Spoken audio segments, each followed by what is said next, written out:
મિત્રો, આજે આપણે જોઈશું કે જ્યારે પણ આપણે કંઈ પણ ખાવા પીવાની પદ્ધતિઓમાં આપણે જવાનું હોય તો આપણે શું ધ્યાન રાખવું જોઈએ, કેટલું ખાવું જોઈએ, ક્યારે ખાવું જોઈએ, કેવી રીતે ખાવું જોઈએ, ક્યારે પીવું જોઈએ, ખાવાની સાથે પીવું જોઈએ કે પીવાની સાથે ખાવું જોઈએ. કારણ કે આજ સુધી આપણે શું કર્યું કે ઘડિયાળનો કાંટો જોઈ અને ખાઈએ પીએ છીએ. ક્યારે ખાઈએ પીએ છીએ? જ્યારે આપણે ઘડિયાળનો કાંટો 12 વાગી ગયા તો ખાઈ લો, રિસેસ પડી છે તો ખાઈ લો. આવી રીતે આપણે ખાવા પીવાની ટેવો બનાવી છે. તો આજે જોઈશું આપણે કે ખરેખર ક્યારે ખાવું જોઈએ, ક્યારે પીવું જોઈએ. તો આ બધા જ પ્રાણીઓ છે, આ બધા પ્રાણીઓ ક્યારે ખાઈ પીવે છે કે જ્યારે એમને પોતાને જરૂર પડે.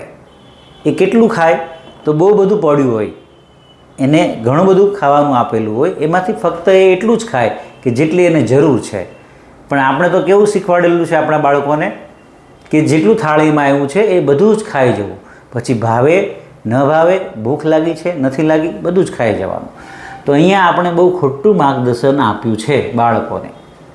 તો હવે આજે જીવન દર્શન શરીર શુદ્ધિ પ્રોગ્રામમાં આપણે શીખીશું કે કેટલું ખાવું જોઈએ, ક્યારે ખાવું જોઈએ, શું ખાવું જોઈએ, શું ન ખાવું જોઈએ. તો જ્યારે પણ ભૂખ લાગે ત્યારે તમે જમવા બેઠા છો તો જમવા સાથે, ખાવા સાથે પીવાની વસ્તુ ન આવી જોઈએ.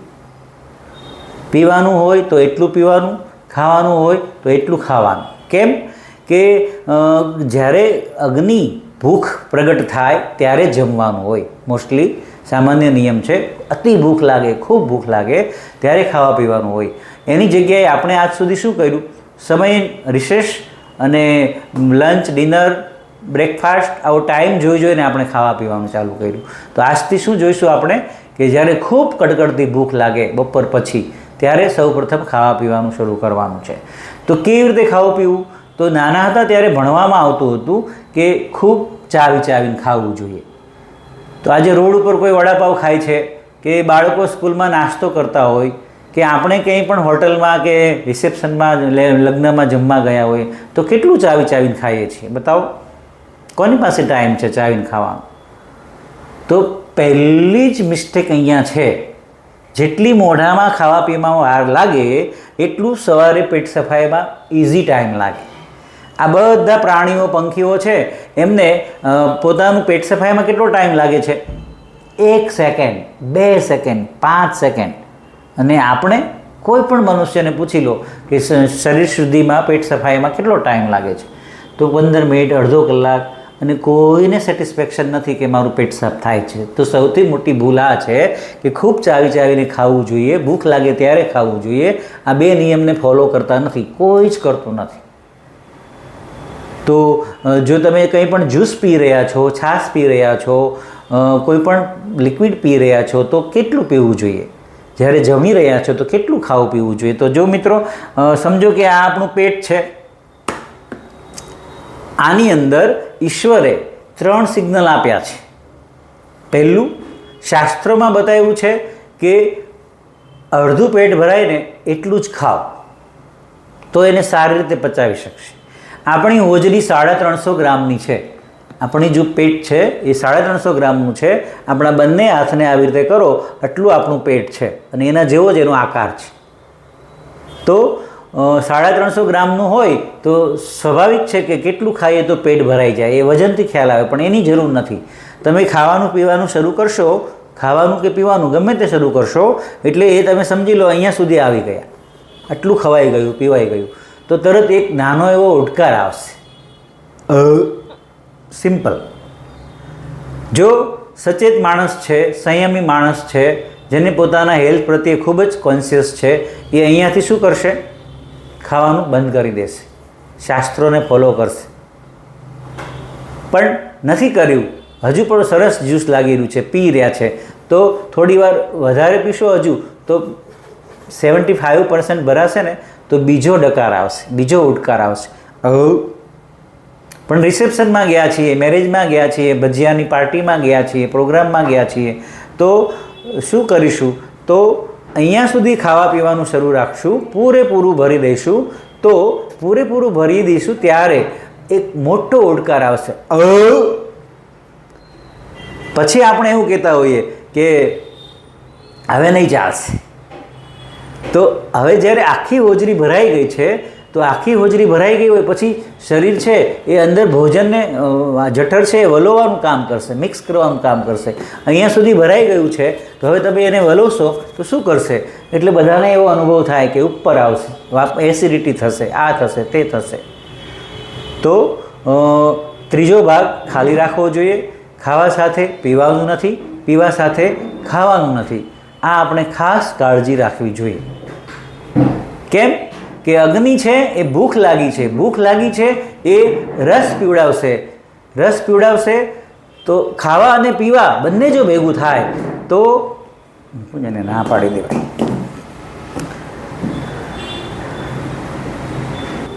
तो हमें भूख लगती है तब हम खाते हैं तो वो पचता है. तो बिना भूख का खाना वज्र समान है, बिना भूख का खाना जहर है. और आप अरे हिंदीમાં થઈ ગયું શરૂ, ભલે વાંધો નહીં. વગર ખાઈએ એ જહેર છે શરીર માટે. અને આજ સુધી આપણે જેટલી પણ વાર ખાધું, હોટેલમાં ગયા, પાર્ટીમાં ગયા, કોઈ પ્રોગ્રામમાં ગયા, તો ભૂખથી ખાઈએ છીએ કે શોખથી ખાઈએ છીએ? મોટે ભાગે શોખથી ખાઈએ છીએ. તો ખાવાના શોખ માણસને બહુ મોંઘા પડ્યા છે.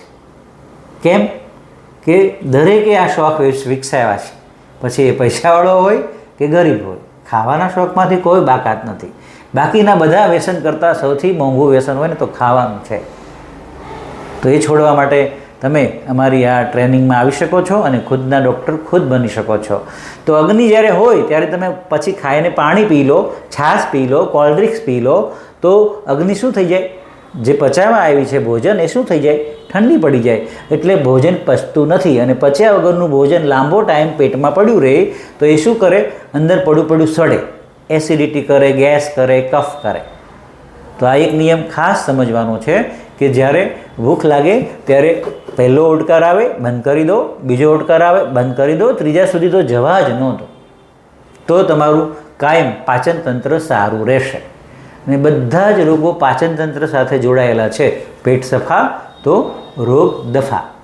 તો પેટ સાફ કરવા માટે શું નાખવું, શું ન નાખવું એનું ખાસ ધ્યાન રાખવાનું છે. તો શિવજીએ નંદીને કહેલું કે પૃથ્વી ઉપર જાઓ અને મનુષ્યને કહી આવો 3 ટાઈમ નાજો અને 1 ટાઈમ ખાજો.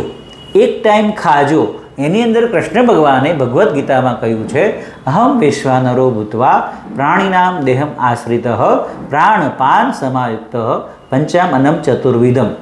હું અંદર રહીને 4 અન્ન પચાવું છું.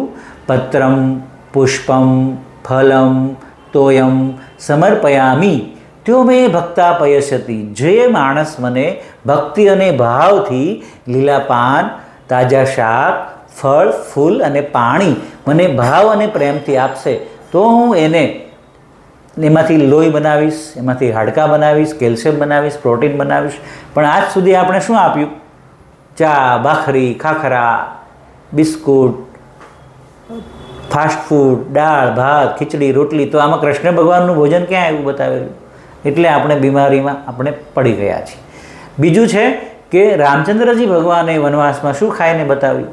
હનુમાનજીએ આખી જિંદગી શું ખાઈને બતાવ્યું? અરે આપણે આપણા પૂર્વજ કહીએ છીએ ડાર્વિન ઉત્ક્રાંતિવાદ પ્રમાણે ચિમ્પાન્જી, ગોરીલા, વાંદરા જેને પણ આપણે માનતા હોઈએ એ આજે પણ જંગલમાં રહી છે. એ શું ખાય છે? અરે આપણે પણ 200, 500, 1000 વર્ષ પહેલાં જંગલમાં રહેતા હતા ત્યારે શું ખાતા હતા? તો મિત્રો, ખાવા પીવાની અંદર નેચરલ વસ્તુ જો તમે ખાતા હોવ, કુદરતી ભોજન ખાતા હોવ, સલાડ તમે ખાતા હોવ, તો સલાડની સાથે તમારે રાંધેલું ભોજન જમવાનું નથી. આજ સુધી બધાએ આ મોટી ભૂલ કરી છે. કેમ કે રાંધેલાને બહુ જ વાર લાગે પચતા. જ્યારે સલાડ છે, ફળ છે, એને તો અડધો કલાકથી કલાકમાં પચીને આગળ જતું રહેવું હોય. તો આ એક બીજો નિયમ ધ્યાન રાખવાનો છે કે સલાડ અને ફળ ફૂલની સાથે રાંધેલું ભોજન ના ખવાય અને રાંધેલા ભોજનની સાથે સલાડ અને ફળ ફૂલ ના ખવાય. આ એક બહુ મોટું અંતર ભોજનની અંદર રાખવું જોઈએ કે આ બંનેને સાથે ના લેવાય. તો એ તમને ખ્યાલ હોવો જોઈએ. આપણને એ અહીંયા શીખવાનું છે કે કોની સાથે ક્યારે લેવાય અને લેવું હોય તો આપણે ક્યારે ન લેવાય. આ ખાસ ધ્યાન રાખવાનું છે. તો આજે આપણે 2 પોઈન્ટ શીખ્યા કે કેટલું ખાવું, ક્યારે ખાવું, કેવી રીતે ખાવું અને એની સાથે શું ખવાય, સાથે શું ન ખવાય. તો જ્યારે પણ ખાવા પીવાની વાત આવે ત્યારે આરામથી ખૂબ ચાવી ચાવીને ઈશ્વરને જમાડતા હોઈએ એવી રીતે ખાવાનું છે.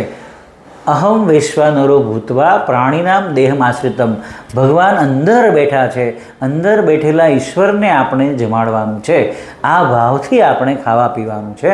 તો હંમેશા આજે તો આપણે મગજમાં કંઈ વિચાર ચાલતા હોય, ફોન ચાલુ હોય, આજે બધા બહેનો બાળકોને ફોન આપીને ખવડાવવા પીવડાવવાનું કામ કરે છે. તો આ બહુ મોટી મિસ્ટેક છે આજે. કારણ કે પૂરું ધ્યાન ભોજનમાં હોવું જોઈએ કે મારે શું લેવાનું છે, કોના માટે ખાઈ રહ્યો છું. તો પ્રાણ પાન સમાયુક્ત પંચામનમ ચતુર્વિધમ પત્રમ પુષ્પમ ફલમ તોયમ સમર્પયામી તો મેં ભક્તાપેય સતી. ભક્તિ ઓર ભાવથી. જુઓ, અહીંયા આજ સુધીમાં ખાવા પીવામાં ભક્તિ ભાવ કોણે રાખ્યો છે, ક્યાં રાખ્યો છે? જીવવામાં નથી રહ્યો અત્યારે, તો ખાવા પીવામાં કોને છે? આજે ઘર પરિવારમાં કે કંઈ પણ જગ્યાએ માણસ જીવી રહ્યો છે તો ત્યાં જ ભક્તિ ભાવ નથી, તો ખાવા પીવામાં કોની પાસે ટાઈમ છે? કંઈ પણ ફાસ્ટ ફૂડ ખાતા હોય કે હોટેલમાં ખાતા પીતા હોય તો કોણ ત્યાં ભક્તિ? હોટેલમાં જમવું હોય તો બનાવવાવાળા નથી કોઈ ભાવ પ્રેમથી બનાવતા, વેચવાવાળા કોઈ નથી ભાવ પ્રેમથી વેચતા, અને ખાવાવાળા નથી કોઈ ભાવ પ્રેમથી ખાતા. તો પછી ઈશ્વર અંદર બેસીને શું પચાવે, એ શું કરે એનું? એટલે આજે આપણે શુગર, બીપી, કોલેસ્ટ્રોલ, એસિડિટી, ઘૂંટણના દુખાવા, માઇગ્રેન, ડિપ્રેશન, આ બધાના શિકાર બનીએ છીએ. અને ડિલિવરી પણ નોર્મલ આવતી આપણી બંધ થઈ ગઈ. દાદીમાં ભણેલી નહોતી તો નોર્મલ ડિલિવરી આવતી હતી, આપણે આવતી નથી. કેમ? કે એ બધા કુદરતને આધીન જીવતા હતા, એ બધા પોતાની મોજ મસ્તીથી જીવતા હતા, અને આપણે ઘડિયાળના ટકોરે જીવતા થઈ ગયા, બીજાને જોઈને જીવતા થઈ ગયા. એક લાઈફ માટે એક આપણે સેટ કરી નાખ્યું કે આમ જીવાય, જે આપણે એની અંદર ઊંધા પડ્યા. તો મિત્રો, આરામથી શાંતિથી ખાવાનું છે, પીવાનું છે, અને પોતાને એની અંદર ઈશ્વરને જમાડી રહ્યા છે એ ભાવ અંદર રાખવાનો છે. તો ખાવા પીવાની અંદર આટલી જો કાળજી લેતા થઈશું તો જે સવારે સંડાસમાં ખૂબ વાર લાગે છે, કબજિયાત કોને કહેવાય એ ખાસ સમજવાની જરૂર છે અહીંયા, કે જેટલી વાર ખાઓ એટલી વાર સંડાસ પાણી જાઓ, જેટલી વાર ખાઓ છો એટલી વખત પેટ સફાઈ થવું જોઈએ. કેમ? કે આ બધા પ્રાણીઓ શું કરે છે? ખાવા પીવાનું કન્ટિન્યુ હોય છે એમનું, પણ ક્યારે? જ્યારે પેટ સાફ થાય પછી ખાય, પછી પાછા આરામ કરે, પચાવે, પાછું પેટ સાફ થાય પછી ખાય, પછી પાછા આરામ કરે, પચાવે. આવી રીતે આ બધા પ્રાણીઓ પોતાનું જીવન જીવે છે. અને આપણે આખો દિવસ ખા કરીએ સવારથી સાંજ સુધી, પણ જઈએ એકેય વખત નહીં. આજની માતાઓ પણ શું કરે છે? બાળકોની પાછળ પડે, ખાઈ લે, આ પી લે, પણ એને ખાવું ના હોય જબરજસ્તી ખવડાવે. પણ એ માતા એવો નથી જોતા કે બાળક કેટલી વખત પેટ સાફ કર્યું, કેટલી વખત એનું પેટ સફાઈ થયું, એ જોતા નથી આજની માતાઓ. એટલે બધા જ બાળકો નાનપણથી ચશ્મા અને એકદમ મૂડલેસ, એકદમ વાંકા વળી ગયેલા, કોઈ ઉત્સાહ વગરના, આજે આખી બાળકોથી માંડીને યુવા પેઢી સુધીમાં બધાની અંદર આ પ્રોબ્લેમ આવી ગયો છે. કેમ? કે જે મૂળ જીવનની સામાન્ય જરૂરિયાતો છે શીખવાની, એ શીખવી નથી, અને બીજું બધું શીખવીએ છીએ આપણે. તો જેટલી વખત ખવાય એટલી વખત સંડાસ જવાય, પેટ સાફ થાય, અને 2-5 સેકન્ડમાં જ પેટ સાફ થઈ જાય, તો એમને નખમાંય રોગ ના હોય, ગેરંટી આપી દઉં છું. પણ ક્યારે પેટ સાફ થશે? સાચું ભોજન ખાઈશું, શાંતિથી ખાઈશું, ચાવીને ખાઈશું, ઈશ્વરને જમાડીએ છીએ એવા ભાવથી ખાઈશું, તો આપણને આ પરિણામ મળશે. આભાર, ધન્યવાદ.